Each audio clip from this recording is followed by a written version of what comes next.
Hey guys, so this is just a quick lesson on section 9.4 on arithmetic series. And you're going to want to take note that the formula that we're going to use today, this is a new formula you haven't used yet, to the bottom of the section, page 711. So you want to make a note of that. We're going to use that today.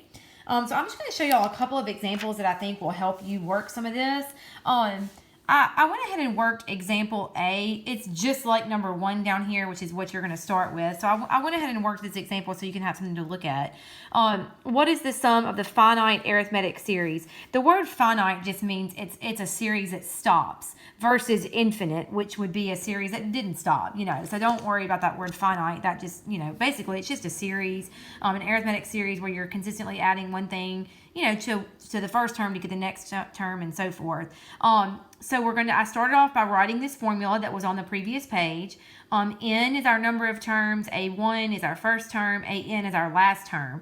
Well, if you'll notice with this, series, we don't know how many terms there are. I mean, technically, could you figure out all the terms in between there? You could, but it would take a minute, and it's really not necessary if you have this formula. We do not have the number of terms, so you're going to have to pause just for a second. You're going to have to come down here and use your arithmetic sequence formula that you learned back in section 9.2. We did that already. If you'll fill in everything that you have there, like AN is your last term, that's 99. 4 is your first term.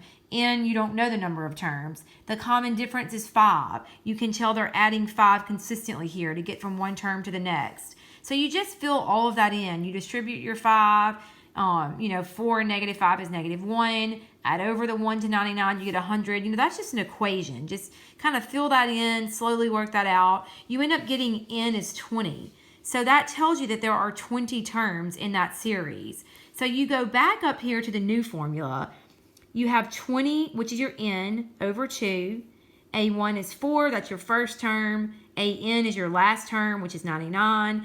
And just type that in your calculator. That would be 20 divided by 2, of course, is 10 times 103. And you get 1030 for your answer. And that would be the sum of that series.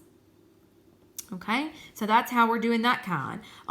There is another kind that I wanted to show you an example of. And I'm going to go to page 714. And actually, I tell you what, just so the video is not so long, it's hard to upload, I'm going to do that part in another video.